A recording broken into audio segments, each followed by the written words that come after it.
Boston Red Sox just shocked the baseball world by trading Rafael Devers mid-season after inking him to a contract worth over $300 million. It's been almost a week since this happened, and I still can't wrap my head around it. So what I decided to do was dive into the last 12 years of Boston Red Sox trades to make any sense of this. And what I found was pretty interesting. We have a lot to get through, so I'm not going to waste any more time. This is the modern trade history of the Boston Red Sox. If you enjoyed today's video, please leave a like and subscribe to the channel. I worked really hard on this one, so I'd appreciate it. The beginning of our journey takes us back 13 years ago, when the Boston Red Sox were in the midst of a mid-season fire sale with a last-place American League East Division finish on their horizon. Most of you are familiar with the names that would depart in this flurry of trades. They dumped the salaries of Josh Beckett, Carl Crawford, and Adrian Gonzalez on the Los Angeles Dodgers, and they also sent fan favorite Kevin Youkilis to the White Sox. But it was someone they acquired that ends up being the key transaction here to kick off our story. On July 31st, the Red Sox sent away veteran outfielder Scott Podsednik and longtime reliever Matt Albers for none other than the man himself, Craig Breslow. Surprise, motherfucker. Who knows if this truly affected whether or not he'd get the job of chief baseball officer over a dozen years later, but it certainly didn't hurt. Breslow would stay on the roster for the next 3.5 seasons, pitching over 200 games with Boston in his career, his most with any team. As for Arizona's side of the deal, Podsednik would never wear their uniform, and Albers pitched just a solid 21 innings before his departure, making this trade a win for the Red Sox. Though I don't exactly feel comfortable calling anything revolving around Craig Breslow and the Red Sox a win right now. However, Craig Breslow wouldn't be the only 2012 trade acquisition that aided the World Series squad in the next season. After the 2012 season wrapped up in disastrous fashion and Bobby Valentine was fired from the manager's role, the Red Sox attempted to shore up the back end of their bullpen by acquiring two-time All-Star closer Joel Hanrahan from the Pittsburgh Pirates. After consecutive dominant campaigns where he secured 76 saves between 2 seasons, Hanrahan's tenure in Boston was a disaster, pitching in just 9 games total before going down with Tommy John surgery in early May. He would leave the organization that offseason, with the rest of his career being mired in injury. Joel Hanrahan was certainly the main piece of this deal, and he didn't work out, but the other piece, which was originally thought to be a throw-in, certainly did. That'd be utility man Brock Holt.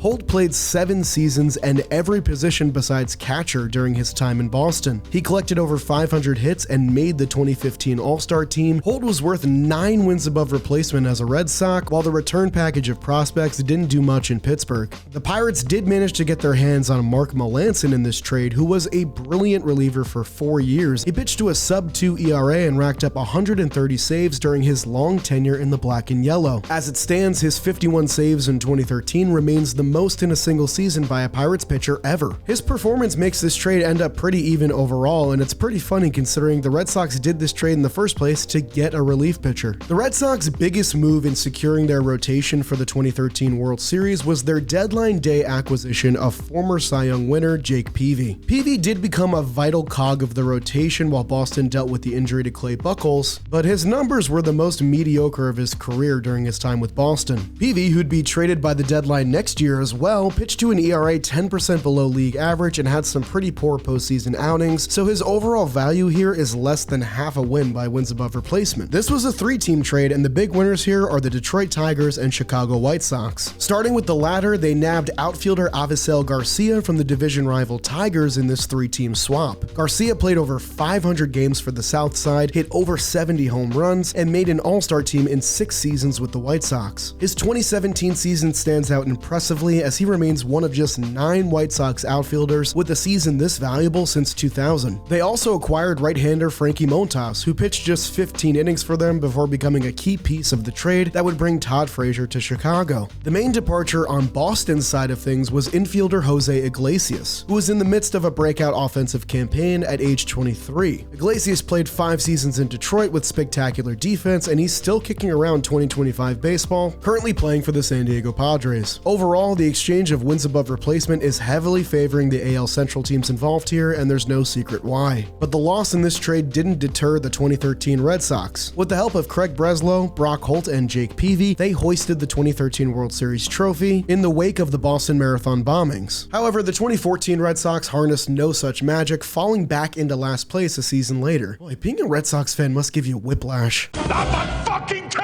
Chapo! Luckily for them, their roster was well equipped to be easily the most notable seller at the 2014 trade deadline. They kick things off with the aforementioned second trade of Jake Peavy, but just days later on July 31st, the real gutting of the roster began when longtime lefty Jon Lester and beloved outfielder Johnny Gomes were sent to Oakland to help them capture a third straight postseason berth. For the former, it was a sad goodbye for someone who still ranks top 10 all time for the Red Sox in both pitching wins and wins above replacement. He was part of both the 2007 and 2013 Boston World Series winning teams. While Johnny Gomes' tenure with the A's was forgettable, Jon Lester flourished ahead of a big free agency deal with the Chicago Cubs. Down the stretch, he pitched to a dominant 2.35 ERA in 11 starts for Oakland, capping off one of the most impressive seasons of his underrated career. As for Boston's return, they would get outfielder Yoenis Cespedes, and they were acquiring one of the most prolific power-hitting outfielders in the game at the time. He ranked 6th overall for home runs hit by a primary outfielder from 2012 to 2016, but he'd do most of that mashing outside of a Red Sox uniform. He'd play just 51 games at Fenway Park before he would get flipped by Boston a second time that offseason. While the trade looks like an even exchange of wins above replacement here, it's Boston's subsequent move that makes this transaction make a lot more sense in hindsight, and we'll get to that in just a second. That very same day, the Boston Red Sox continued selling from their starting rotation, shipping away right-hander John Lackey to the team they beat in the World Series a year prior, the St. Louis Cardinals. Lackey's 5-year contract with Boston was tumultuous to say the least, pitching the worst season of his career in 2011, missing the 2012 season entirely with Tommy John surgery, and then returning in 2013 with a bounce-back campaign to help the team win a World Series by winning a game in each round of the playoffs. With a year and a half of control left, Lackey pitched some of the best baseball of his career with the Cardinals, including a near 6-WAR season in 2015 where he finished top 10 in NL Cy Young voting. As for Boston's return package, the positive was certainly Joe Kelly, who was inconsistent as a starting pitcher with St. Louis but found a home as a dominant reliever in the later stages of his Boston tenure. He's another player that would become a key piece to a World Series team, though this would be the 2018 World Series team, and this is a far cry from his role in the 2024 Dodgers, which was nothing besides shit-talking the Yankees after it was all said and done. While Kelly was a solid enough player for the Red Sox, pitching to a league average ERA in over 350 innings, their other piece acquired, Allen Craig, was a complete disaster. With Kelly being an overall win for the Red Sox, this trade should have been an absolute slam dunk considering the caliber of player Allen Craig was at the time. His .312 batting average was 10th best in baseball among all players from 2011 to 2013, a 3-year stretch. After 3 straight seasons in St. Louis with at least 2 wins above replacement and double-digit home runs, Craig's production fell off an absolute cliff in the 2014 season. With Boston calling it quits on the year, they figured Fenway Park could be the perfect environment to recalibrate Allen Craig and get him back on the right track. But despite his resume as a postseason hero and renowned slugger of the National League, Craig's offensive numbers cratered in Boston, and he'd be done in MLB by next season. Craig's poor performance completely offsets Kelly's value here, making this trade a decent win for the Cardinals, despite Joe Kelly's long tenure with the Red Sox. With Boston going 0 for 2 on their major trades at the 2014 deadline so far, it makes it all the more significant that the following swap is easily the Red Sox' biggest win of this video so far. In the American League East, the Baltimore Orioles were making a push for their first division title in nearly 2 decades, and they were emptying out their farm system for all the necessary weapons. Their buying spree included southpaw Andrew Miller, who was in the midst of a 3rd straight dominant season out of Boston's bullpen. Though he was an impending free agent, Boston managed to nab a top 100 prospect in all of baseball when they acquired left-hander Eduardo Rodriguez in the swap. While Miller was elite out of Baltimore's bullpen down the stretch, he threw just 20 regular season innings for the Birds before departing for the New York Yankees in free agency. As for Erod, he became a Boston mainstay. Though his years since leaving Boston have been somewhat ugly overall, the left-hander made over 150 starts to an ERA 10% better than league average with over 60 wins during his time with Boston. With a 2018 World Series ring and over 14 wins above replacement, this one stands out as a massive win that made the 2014 sell-off worth it overall. That takes us to the end of the 2014 season, but before we can go forwards, we gotta go backwards for a second. While their initial trade for Yoenis Cespedes looked like it would secure the offense for the 2015 lineup, the team felt as though they had a logjam of outfielders. Tell me where I've heard that before. This logjam included Jackie Bradley Jr.,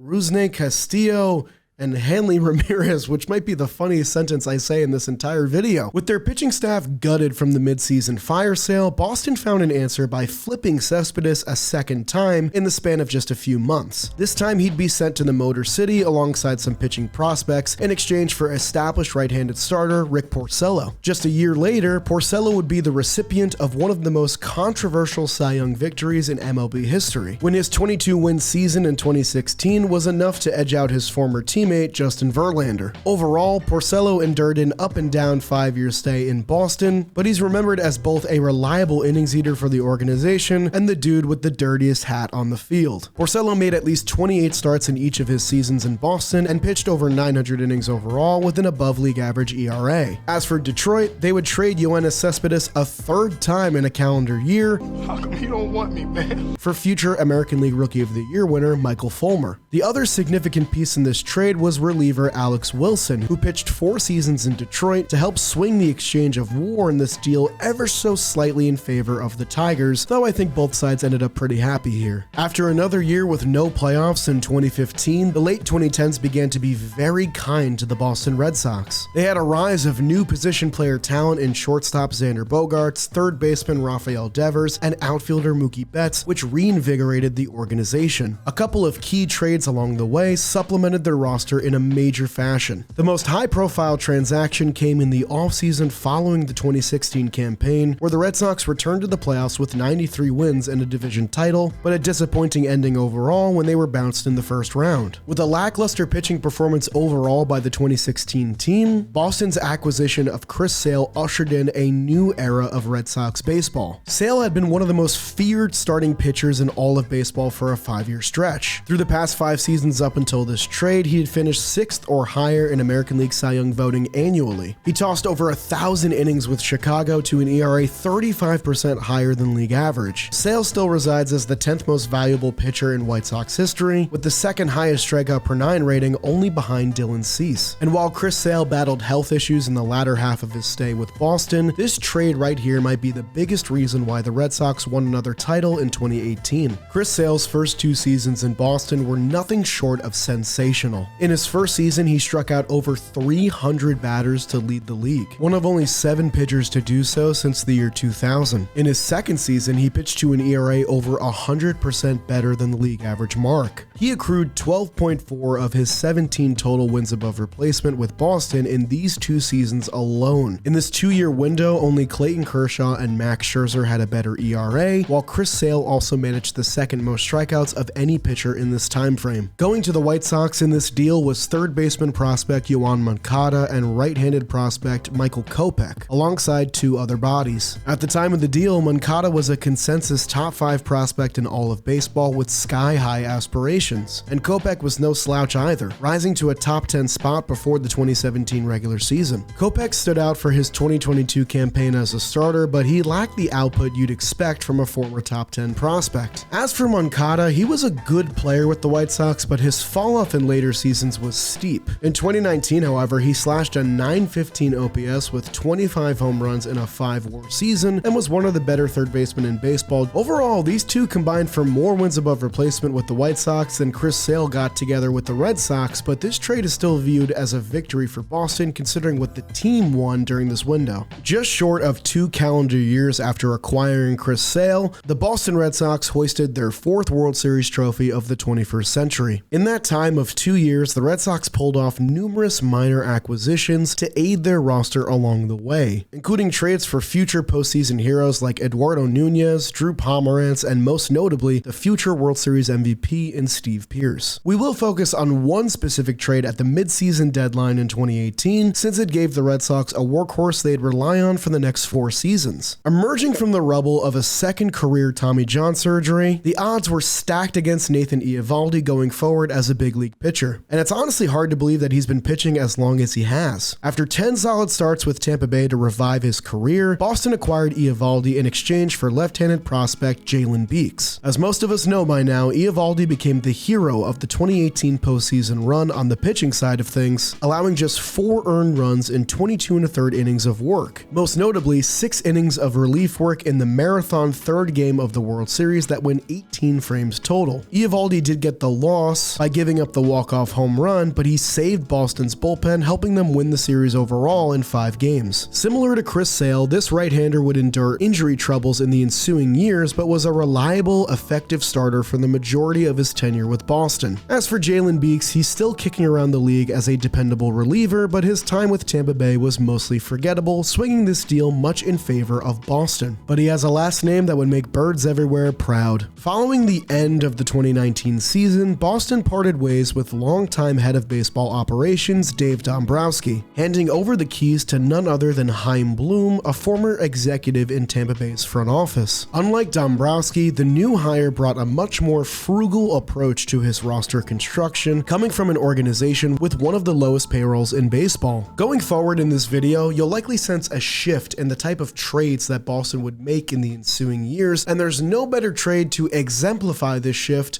than probably the worst trade in franchise history. It's time to talk about it, Boston fans.